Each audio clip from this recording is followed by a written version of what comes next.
প্রিয় দর্শক, শুভেচ্ছা। সবাইকে আমন্ত্রণ জানাচ্ছি গ্রিন ভিউ ক্লিনিক টেলিপ্রেসক্রিপশনে।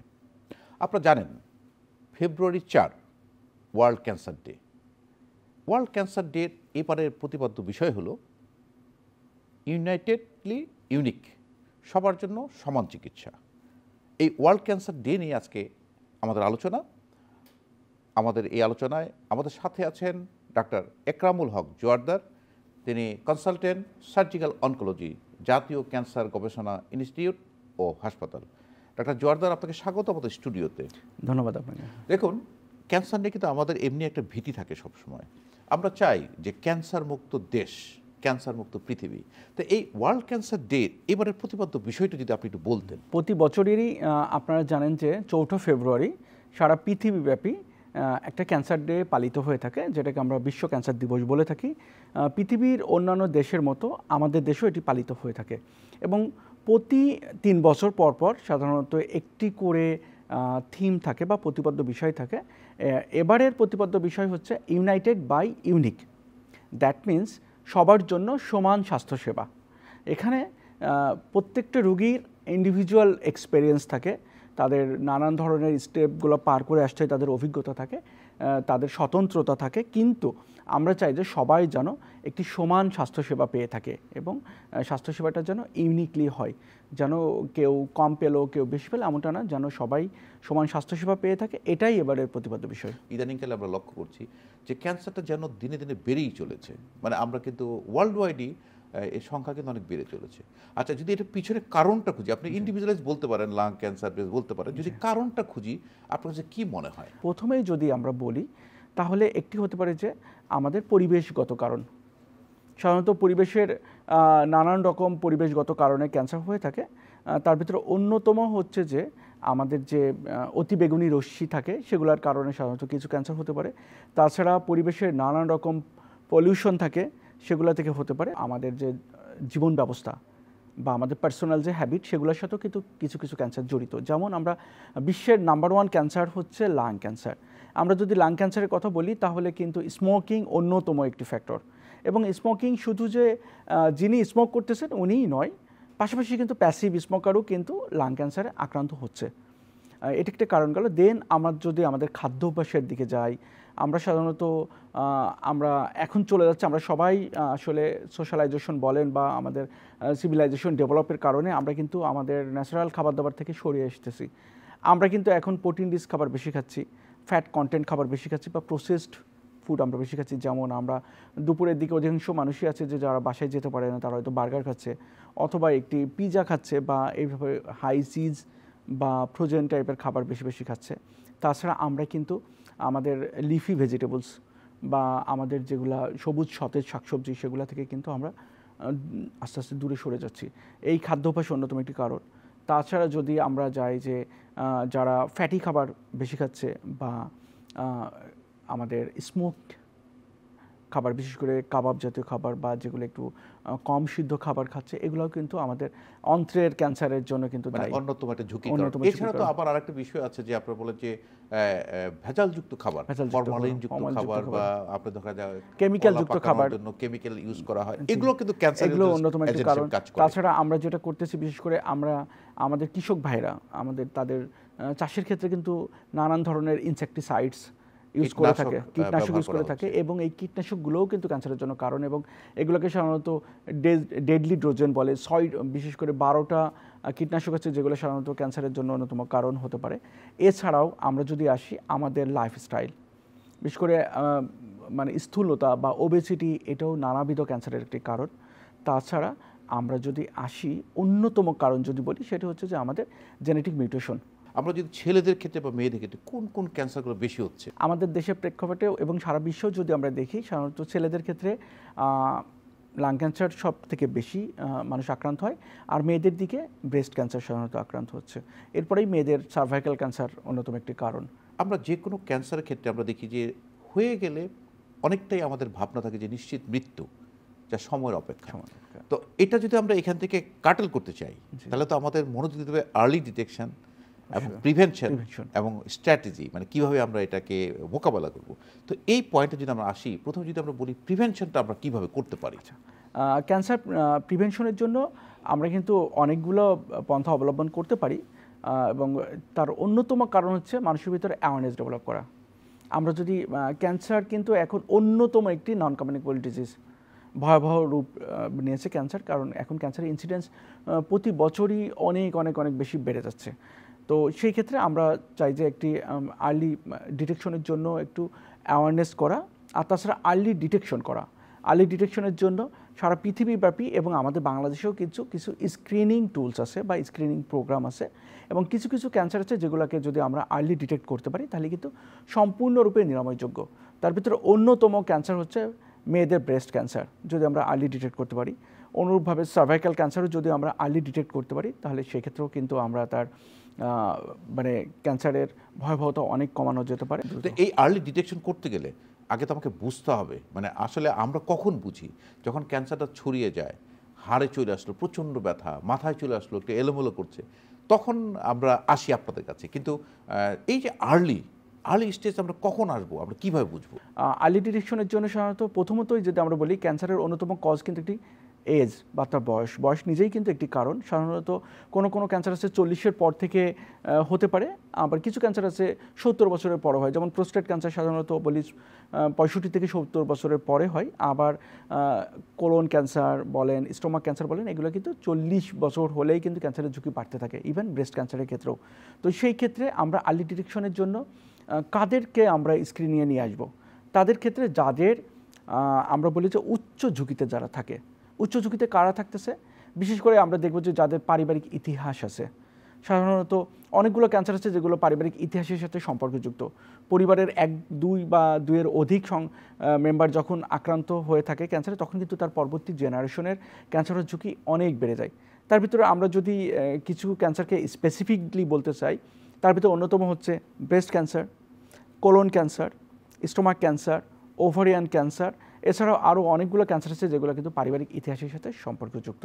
তো যে ক্যান্সারগুলো সাধারণত যাদের পারিবারিক ইতিহাস আছে তাদেরকে আমরা আর্লি ডিটেকশনের জন্য গুরুত্ব দিব, এবং এর জন্য কিছু স্ক্রিনিং টুলস আছে আমি বলেছি। যেমন যদি আমরা ব্রেস্ট ক্যান্সারের ক্ষেত্রে বলে থাকি, তাহলে একটি হচ্ছে সেলফ ব্রেস্ট এক্সামিনেশন, যেটি একজন ভদ্রমহিলা নিজেই কিন্তু তার ব্রেস্ট এক্সামিনেশন করে সে কিন্তু একটা প্রাথমিক ধারণা পেতে পারে যে তার ব্রেস্টে কোনো অ্যাবনর্মালিটি অ্যারেস্ট করেছে কিনা। মানে অ্যাবনর্মালিটি মিনস আপনি বলছেন যে কোনো চাকা বা কোনো অনেকগুলো ব্যাপার থাকে। যেমন যদি আমরা বলি যে ব্রেস্টে হঠাৎ করে কোনো একটি মাংসপিণ্ডের দলা বা চাকা অনুভূত হলো, অথবা ব্রেস্টের 2 ব্রেস্টের ডিসপ্যারিটি হলো, একটি ব্রেস্ট দেখা যাচ্ছে অন্যটির থেকে একটু বড় হয়ে গেছে বা একটু আকৃতির একটু পরিবর্তন হয়েছে, সেটা একটা হতে পারে। অথবা দেখা যাচ্ছে ব্রেস্টে হঠাৎ করে একটু ব্যথা শুরু হলো, এবং যে ব্যথাটা সাধারণত আমাদের মায়েদের বা মেয়েদের সাধারণত মেনস্ট্রুয়াল সাইকেল চলাকালীন কিন্তু কিছু ব্যথা হয়ে থাকে, কিন্তু যে ব্যথা এই মেনস্ট্রুয়াল সাইকেলের সঙ্গে রিলেটেড না, অ্যাবনর্মাল একটি ব্যথা হচ্ছে, সেটি একটা ইস্যু হতে পারে। তাছাড়া ব্রেস্টের উপরের বিশেষ করে নিপিল যদি কোনো চেঞ্জ আসে, বিশেষ করে নিপিল দিয়ে যদি কোনো হঠাৎ করে আনইউজুয়াল বা অ্যাবনর্মাল কোনো ডিসচার্জ, যেমন সাধারণত রক্ত অথবা কালো রঙের কোনো রস নিঃসৃত হচ্ছে, অথবা নিপিল অনেক ক্ষেত্রে দেখা যাচ্ছে ভিতরে ঢুকে যাচ্ছে, যেটাকে আমরা নিপিল রিট্রাকশন বলে থাকি, বা হঠাৎ করে কোনো জায়গায় চামড়া দেবে গেছে, থ্যাটারিং বলে থাকি, এই টাইপের কোনো কিছু হলে সে কিন্তু নিজেই এক্সামিনেশন করে ডিটেক্ট করতে পারে। এছাড়াও একটি ক্লিনিক্যাল ব্রেস্ট এক্সামিনেশন বলে, যেটা একজন ফিজিশিয়ান একটা ব্রেস্ট এক্সামিনেশন করে দেখবে কোনো অ্যাবনর্মালিটিস। এছাড়া কিছু পরীক্ষা আছে, যেমন অন্যতম পরীক্ষা হচ্ছে আল্ট্রাসোনোগ্রাফি, ম্যামোগ্রাফি বা ব্রেস্ট এমআরআই, এগুলো দিয়েও কিন্তু আমরা ব্রেস্টের স্ক্রিনিং করতে পারি। এছাড়া আমরা বিশেষ করে কোলন ক্যান্সার কিন্তু আমাদের দেশে অনেক বেশি, এবং কোলন ক্যান্সার অনেক আর্লি এজেও ডিটেক্ট হচ্ছে। তো কোলন ক্যান্সারের জন্য কিন্তু কিছু স্ক্রিনিং টুলস আছে, যেমন যদি পারিবারিক ইতিহাস থাকে তাহলে সাধারণত তাদেরকে অন্তত আমরা 5 বছর অন্তর একটি কলোনোস্কোপি করতে পারি, অথবা সিটি কোলোনোগ্রাফি করতে পারি, বা আরও কিছু ইস্যু হচ্ছে, যেমন বিশেষ করে অকাল ব্লাড টেস্ট, যেটি খুবই নর্মাল একটি ইনভেস্টিগেশন, যেটি মানে পায়খানার সাথে কোনো রক্ত যাচ্ছে কিনা আমরা যেগুলো খালি চোখে দেখতে পারি না, কিন্তু আমরা সেগুলোকে কিন্তু এক্সামিন করে দেখতে পারি, এটি প্রতি বছর করতে পারি। এছাড়াও ফিকাল ইমিউনোহিস্টোকেমিস্টিক্যাল টেস্ট আমরা করতে পারি, এগুলো করে কিন্তু আমরা স্ক্রিনিং করে দেখতে পারি। তো আমি বলবো সর্বোপরি সচেতনতাই কিন্তু আর্লি ডিটেকশনের অন্যতম অবলম্বন। আপনি বলছেন সবচেয়ে বেশি লাং ক্যান্সার। জি, জি। এই লাং ক্যান্সারটা আসলে আমরা স্ক্রিনিং কিভাবে করব, বা লাং ক্যান্সারটা আসলে আর্লি ডিটেকশনের আমরা লক্ষণগুলো কি বুঝতে পারবো? লাং ক্যান্সার সাধারণত প্রথম দিকে রোগীরা আসে যে একটা দীর্ঘমেয়াদী একটা কাশি থাকে, বা প্রথমত যেটা হচ্ছে যে কাশির সঙ্গে রক্ত আসে, এটি একটি লক্ষণ হতে পারে। তাছাড়াও হতে পারে যে দেখা যাচ্ছে যে ওজন কমে যাচ্ছে এবং ক্ষুধামন্দতা দেখা দিচ্ছে, তখন কিন্তু আমরা সন্দেহ করতে পারি যে লাং ক্যান্সার। কিন্তু আমাদের দেশে যেটি হয়ে থাকে সাধারণত কাশি হলেই তারা কি করে, ফার্মেসিতে গেল বা কোয়াকের কাছে গেল, যে তারা কিছু ওষুধ খেলো, হয়তো সাময়িকভাবে কাশিটা ভালো একটু হয়ে কমে গেল, তখন কিন্তু তারা আর গুরুত্ব দিল না। অথবা লাং ক্যান্সারের যে সিমটম, এই সেম সিমটম কিন্তু লাং টিবিতেও কিন্তু হয়ে থাকে সাধারণত। এবং ওখানে স্পেশালি যেটা হয় যে রাত্রে রাত্রে জ্বর আসে, ইভিনিং রাইজ অফ টেম্পারেচার বলি, কিন্তু দুটোর ক্ষেত্রেই ওজন কমে যায়, ক্ষুধামন্ততা হয়। তো এই জাতীয় লক্ষণ যদি কারো থেকে থাকে, তো সেক্ষেত্রে প্রথমতই আমরা যেটা করতে পারি, আমরা চাইলেই কিন্তু খুব সিম্পল একটা ইনভেস্টিগেশন, আমরা লাংসের একটা এক্সরে করেই কিন্তু আমরা প্রাথমিক একটা ধারণা পেতে পারি। আমরা সিনিয়র সিটিজেনদের কথা যদি চিন্তা করি, প্রোস্টেটিক ক্যান্সার, আপনি বলছিলেন যে প্রোস্টেটিক ক্যান্সার, আমরা দেখি একটা পরীক্ষা আছে যে রক্তের মাধ্যমে পিএসএ করার পর যদি একটু বেশি থাকে তাহলেই সিনিয়র সিটিজেন অনেক সময় আতঙ্কিত হয়ে যায় আবার প্রোস্টেট ক্যান্সার হয়েছে। যদি একটু প্রোস্টেট ক্যান্সারটা বলতেন যে আর্লি কিভাবে এটা ডায়াগনোসিস করা যায়। প্রোস্টেট ক্যান্সার সাধারণত আমরা বলেছি একটু এজেড পার্সনদের ক্যান্সার। আমি প্রথমে বলেছি যে এটি সাধারণত 70-এর পরে রোগে বলে থাকি, কিন্তু অ্যাভারেজ হচ্ছে 65 ইয়ার্স ওল্ড হলেই কিন্তু তাদের প্রোস্টেট ক্যান্সারের ঝুঁকি অনেক বেড়ে যায়। তো আমরা কিভাবে বুঝবো যে তার প্রোস্টেট ক্যান্সার হলো? প্রোস্টেট ক্যান্সার যদি তার সাধারণত অনেক সময় দেখা যাচ্ছে যে প্রোস্টেট ক্যান্সার কিন্তু দেখা যাচ্ছে লোয়ার ইউরিনারি ট্রাক্ট সিমটম নিয়ে কিন্তু প্রেজেন্ট করে, লাইক তার ইনক্রিজ ফ্রিকোয়েন্সি অফ মিক্সচুরেশন, মানে ঘন ঘন তাকে বাথরুমে যেতে হচ্ছে, বা প্রস্রাব করার পরেও মনে হচ্ছে যে তার প্রস্রাব রয়ে গেছে, ইনকমপ্লিট ফিলিং অফ মিক্সচুরেশন হচ্ছে। অথবা অনেক ক্ষেত্রে দেখা যায় যে প্রোস্টেটের সঙ্গে মানে প্রস্রাবের সঙ্গে কিন্তু রক্ত যেয়ে থাকে। এগুলো যদি হয়ে থাকে তাহলে কিন্তু আমরা অবহেলা না করে, বিশেষ করে যারা এজেড পার্সন তাদের ক্ষেত্রে খুব সিম্পল একটি পরীক্ষা, সেটি হচ্ছে যে জাস্ট আমরা সেরকম পিএসএ লেভেল করেই কিন্তু আমরা মানে ডিটেকশন করতে পারি। কিন্তু এটা তো একটা টিউমার মার্কার হিসেবে কিন্তু যদি দেখা যাচ্ছে যে কারোর প্রোস্টেট ক্যান্সার নাই, কিন্তু পিএসএ দেখা যাচ্ছে যে সাধারণত 4 আমরা বলি যে পিএসএ নর্মাল, কিন্তু 4-এর বেশি যদি হয়ে থাকে, সেই ক্ষেত্রে আতঙ্কিত হওয়ার কিছু নাই। সাধারণত অনেক সময় প্রোস্টেটে, তার আগে বলে রাখি, পিএসএর সেন্সিটিভিটি স্পেসিফিসিটি কিন্তু একটু কম। তো সেই ক্ষেত্রে যদি কারোর পিএসএ বেশি হয়ে থাকে, তাহলে আমরা প্রথমেই আতঙ্কিত না হয়ে আমরা একজন ইউরোলজিস্ট ডক্টরের কাছে যাব। সাধারণত ওখানে অনেক ক্ষেত্রে দেখা যাচ্ছে যে অ্যান্টিবায়োটিক দিয়ে ট্রিট করলে ইনফেকশন কারণে যদি হয়ে থাকে তাহলে কিন্তু পিএসএ লেভেল নর্মাল হয়ে থাকে। কিন্তু তারপরেও যদি পিএসএ পারসিস্টেন্টলি যদি বেশি থাকে, তাহলে কিন্তু আমরা তার পিএসএর পরেই কিন্তু আমরা তাকে একটি প্রোস্টেট বায়োপসি করতে পারি। বা অনেক ক্ষেত্রে দেখা যাচ্ছে যে আমরা বললাম যে এটা বিনাইন হাইপারপ্লাসিয়া প্রোস্টেট, তার জন্য সাধারণত একটি অপারেশন করা হয় যেটাকে আমরা টিইউআরপি বলি। তো এই অনেক সময় এই টিইউআরপি করে স্পেসিমেন যখন পরীক্ষা করতে দেয়, তখনও কিন্তু তার মানে ক্যান্সার কিন্তু ডিটেক্ট হয়। আচ্ছা, আপনি আরেকটি কথা বলছেন যে মেয়েদের ক্ষেত্রে সার্ভাইকাল ক্যান্সারের, ব্রেস্ট ক্যান্সার পরেই কিন্তু আপনি সার্ভাইকাল ক্যান্সার বলছেন। এই সার্ভাইকাল ক্যান্সারের আর্লি ডিটেকশনের আচ্ছা পদ্ধতিটা কি, কীভাবে আর্লি করতে পারি, আর এই সার্ভাইকাল ক্যান্সারটা কেন হয়, এদিকে আমরা প্রিভেন্ট করতে পারি কিনা? প্রথমে যদি আমরা বলি সার্ভাইকাল ক্যান্সারের কারণগুলোর ভিতরে যদি বলি, অন্যতম কারণ হচ্ছে যে সাধারণত আর্লি ম্যারেজ একটি কারণ, তারপরে নানাবিধ ভাইরাল ইনফেকশনের কারণে কিন্তু হতে পারে। তার ভিতরে অন্যতম হচ্ছে হিউম্যান প্যাপিলোমা ভাইরাস একটি, বা আরও অন্যান্য ভাইরাসের কারণে হতে পারে। তাছাড়া রিপিটেড যদি কারো সার্ভাইকাল ইনফেকশন হয়ে থাকে, সেই ক্ষেত্রে হতে পারে। দেন সার্ভাইকাল মানে যদি হাইজিন প্রপারলি মেনটেন না হয়ে থাকে, বিশেষ করে মেনস্ট্রুয়াল সাইকেল যখন চলে তখন কিন্তু হাইজিন প্রপারলি যদি মেনটেন না হয়, সেটা হতে পারে। আরেকটি কারণ হচ্ছে পারিবারিক ইতিহাস। সাধারণত মায়ের ক্যান্সার ছিল বা খালার ক্যান্সার ছিল, বা তাদের ক্ষেত্রে কিন্তু পরবর্তী জেনারেশনের ক্যান্সার হওয়ার ঝুঁকি কিন্তু অনেক বেড়ে যায়। এটি গেল সাধারণত কিছু কারণ। আর আর্লি ডিটেকশনের অন্যতম একটি পদ্ধতি হচ্ছে, আমরা কিন্তু আপনারা জেনে থাকবেন যে সারা বাংলাদেশেই ইভেন এখন কিন্তু জেলা পর্যায়ের হসপিটালগুলোতেও কিন্তু একটি টেস্ট হয়ে থাকে, সেটাকে আমরা ভায়া টেস্ট বলে থাকি। কিন্তু ভায়া টেস্টে আমাদেরকে একটি বিনামূল্যে হয়ে থাকে, আমরা ভায়া টেস্ট করতে পারি, এটা আমাদের একটি ধারণা দিয়ে থাকে। এছাড়া আমরা একটা করতে পারি প্যাপসি স্ম্যার আমরা করতে পারি, যে সার্ভাইকাল স্ম্যার নিয়ে সেটাকেও কিন্তু আমরা সাইটোলজিক্যাল এক্সামিনেশন করে কিন্তু আমরা ডিটেক্ট করতে পারি। প্রিভেনশনের ক্ষেত্রে যদি আমরা আসি, আমরা কিন্তু ইদানিংকালে দেখি যে একটি টিকার মাধ্যমে কিন্তু এই সার্ভাইকাল ক্যান্সার প্রিভেনশন সম্ভব। তো সেটা যদি একটু বলতেন। তো সেই ক্ষেত্রে আমি প্রথমেই বললাম যে হিউম্যান প্যাপিলোমা ভাইরাস কিন্তু সার্ভাইকাল ক্যান্সারের জন্য অন্যতম একটি কারণ। তো সেই ক্ষেত্রে এখন কিন্তু সারা বাংলাদেশেই এবং ভালো ভালো সেন্টারগুলোতেও কিন্তু এই হিউম্যান প্যাপিলোমা ভাইরাসের জন্য কিন্তু ভ্যাকসিনেশন আছে। এই ভ্যাকসিনেশন দিয়েই কিন্তু আমরা সার্ভাইকাল ক্যান্সারের ইনসিডেন্স অনেক কমাইতে পারি বা এটাকে আমরা কিন্তু প্রিভেন্ট করতে পারি। তার মানে এই ভ্যাকসিনটা কিন্তু আমরা যতটুকু জানি যে ইপিআর মাধ্যমে বাংলাদেশে স্কুল গোয়িং মেয়েদের কিন্তু এখন এটা প্রোভাইড করা হচ্ছে, এটা দেওয়া হচ্ছে এবং সবাই যদি এটা আওতায় আসে তাহলে আমাদের দেশে সার্ভাইকাল ক্যান্সারের ইনসিডেন্স অনেক কমে যাবে। একটি ক্যান্সার আমরা খুব বেশি পাচ্ছি, খাদ্য নালীর মধ্যে ক্যান্সার, সি এসোফেগাস। এটা কিন্তু আমরা আমাদের দেশে কিন্তু আমরা অনেক পাচ্ছি।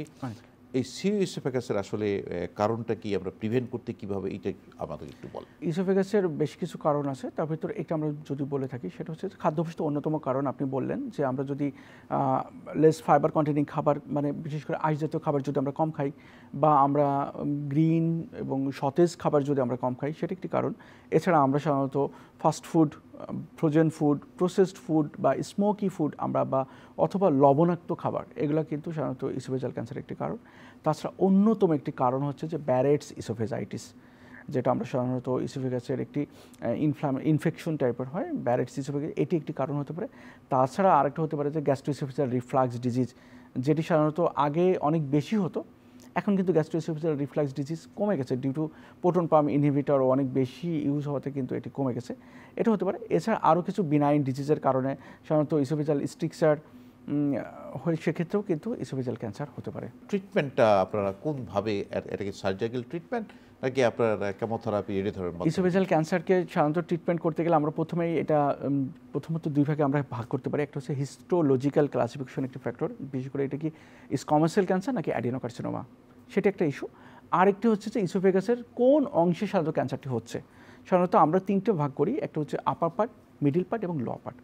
সাধারণত লোকেশনের উপর ডিপেন্ড করে কিন্তু ক্যান্সারের ট্রিটমেন্টটি করা হয়। যদি আমাদের লোয়ার এবং মিড ইসোফেগাসে হয়ে থাকে তাহলে সেক্ষেত্রে কিন্তু surgical option, surgery main stream of treatment. কিন্তু এখানে আরেকটি ফ্যাক্টর ইম্পর্টেন্ট, সেটা হচ্ছে যে স্টেজ অফ দ্য ডিজিজ, এটি আসলে কোন স্টেজ আছে। যদি এটি আর্লি স্টেজে হয়ে থাকে তাহলে সেই ক্ষেত্রে কিন্তু আমরা, যদি মিড এবং লোয়ার ইসোফেগাসে হয়ে থাকে তাহলে surgery main treatment, followed by আমরা কেমোথেরাপি দিতে পারি, এবং যদি স্কোমাসেল ক্যান্সার হয় আমরা রেডিওথেরাপি দিতে পারি। কিন্তু যদি আপার থার্ডে ক্যান্সার হয়ে থাকে এবং আপার থার্ডে সাধারণত স্কোমাসেল ক্যান্সার বেশি হয়ে থাকে, সেই ক্ষেত্রে আমরা সার্জারি করতে পারি না, সেক্ষেত্রে কিন্তু রেডিওথেরাপি আমরা সাহায্য দিয়ে থাকি। অনেক ক্ষেত্রে ইসোফেজাল ক্যান্সার অনেক অ্যাডভান্স স্টেজে চলে আসে। কি হয় যে এটি আসলে পারফোরেশন হয়ে গেছে বা ট্রাকে ইসোফেজাল একটি ফিস্টুলা নিয়ে এসেছে, অথবা এত বেশি অ্যাডভান্স হয়ে গেছে যে লুমিনাল অবস্ট্রাকশন করে দিয়েছে, পেশেন্টটা খেতেই পারতেছে না। সেই ক্ষেত্রে আমরা কিন্তু বেশ কিছু পেলিয়েটিভ ট্রিটমেন্ট করতে পারি। তার ভিতরে অন্যতম এখন যেটি হচ্ছে সেটি কিন্তু আমরা ইসোফেজাল স্টেন্টিং করে দিতে পারি। এটি একটি আধুনিকতম পদ্ধতি। আমরা কিন্তু ইসোফেজাল স্টেন্টিং করে দিলে পেশেন্ট কিন্তু তার প্যাসেজটা মেনটেন হলো, পেশেন্ট কিন্তু মানে খেতে পারলো, আর্টিফিশিয়াল একটা ফিডিং টিউব নিউট্রিশন মেইনটেইন হলো। নিউট্রিশন মেইনটেইন করে দিতে থাকেন। আমরা সিনিয়র দিনে কথা বললাম, আমরা যদি ইয়াংদের দিকে আসি, ইয়াংদের যেমন সার্কোমা, যে বোন টিউমার বা বোন ক্যান্সার, এটা কিন্তু আমরা দেখছি যে অল্প বয়সেও অনেকে আক্রান্ত হচ্ছে। তো আমরা অনুষ্ঠান প্রায় শেষ পর্যায়ে একটু সংক্ষিপ্ত আকার আমাদের একটু বোন টিউমারটা যদি বলতে। শুনে অবাক হবেন যে এটি কিন্তু বাচ্চাদেরও হয়, বিশেষ করে 10 বছরের বাচ্চাদেরও কিন্তু হয়ে থাকে, সেটাকে আমরা উইংস সার্কোমা বলি, যেটি সাধারণত বাচ্চাদের হয়। এছাড়াও কিন্তু অন্যান্য বনি সার্কোমা যেগুলো আছে, যেমন অস্টিও সার্কোমা, এগুলো বাচ্চাদেরও হতে পারে, আবার অন্যভাবে বড়দের হয়। বা আরেকটি যেটা হয়ে থাকে জায়েন্ট সেল টিউমার, বোনসে সাধারণত এইগুলাই হয়ে থাকে। যেহেতু আপনি সার্কোমা বলছেন, সার্কোমা কিন্তু শুধু হাড়ে হয় না, এটি কিন্তু মাংসপেশিত হয়, যেগুলোকে আমরা সফট টিস্যু সার্কোমা বলে থাকি। তো এইখানে সাধারণত অনেক ক্ষেত্রে দেখা যাচ্ছে যে মা বাবারা মিস করে ফেলে, বাচ্চা হঠাৎ করে বললো যে খেলতে গেছে, এসে হঠাৎ করে বললো যে তার একটি জায়গাতে একটু ব্যথা পেয়েছে। মা বাবা মনে করলো যে এটি আসলে সাধারণত খেলতে গিয়ে ছেলে পড়ে গেছে বা কোনো কিছু হয়েছে, এই জন্য হয়তো ব্যথা পেয়েছে, সেটাকে হয়তো অ্যাটেনশন দেওয়া হলো না। কিন্তু পরবর্তীতে উইদিন ভেরি শর্ট টাইম ওখানে কিন্তু একটি চাকা হয়ে যায়, এবং পায়ের ওখানে বা হাতের এখানে যেখানেই হয় সেখানে কিন্তু অনেক বড় ফুলে যায়। তখন কিন্তু এটি আসলে একটি বিপজ্জনক রূপ ধারণ করে। কিন্তু যদি আমরা প্রথমে এটাকে গুরুত্ব দিয়ে থাকি, যদি এটি অ্যাডভান্স না হয়ে থাকে, তাহলে কিন্তু আমরা এটার সার্জিক্যাল ট্রিটমেন্ট সম্ভব। এবং আগে বনি সার্কোমা হলেই কী করা হতো, অ্যাম্পুটেশন করে দেওয়া হতো। একটা ইয়াং বাচ্চা, একটা হয়তো 10 বছরের বাচ্চা বা একটা 18 বছরের ইয়াং ছেলে বা একটা ভার্সিটিতে পড়ে ছেলে, তার কি হচ্ছে যে পা কেটে ফেলতে হচ্ছে, হাত কেটে ফেলতে হচ্ছে। কিন্তু আল্লাহর অশেষ রহমতে এখন কিন্তু এটাকে অনেক কমানো যাচ্ছে, এবং এটাকে আমরা বলি যে লিম্ব সেভিং সার্জারি কিন্তু এখন হচ্ছে।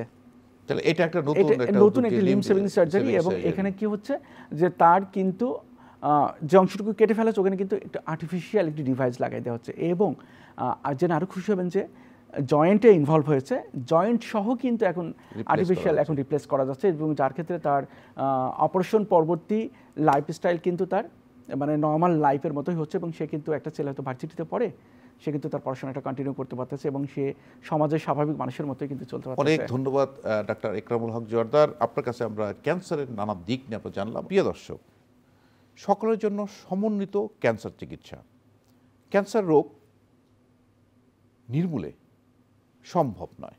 সেজন্য আগে আমাদের প্রিভেনশন করার জন্য যে পদ্ধতিগুলো আছে, স্ক্রিনিং টেস্ট জেনে নিতে হবে আর্লি স্টেজে ক্যান্সার আছে কিনা। আর্লি স্টেজে ধরা পড়লে সম্পূর্ণ সুস্থ থাকা যায়। এটি হলো ক্যান্সারের মূল মন্ত্র। চলুন ক্যান্সার প্রতিরোধ করি, সচেতন হই। সবাইকে ধন্যবাদ।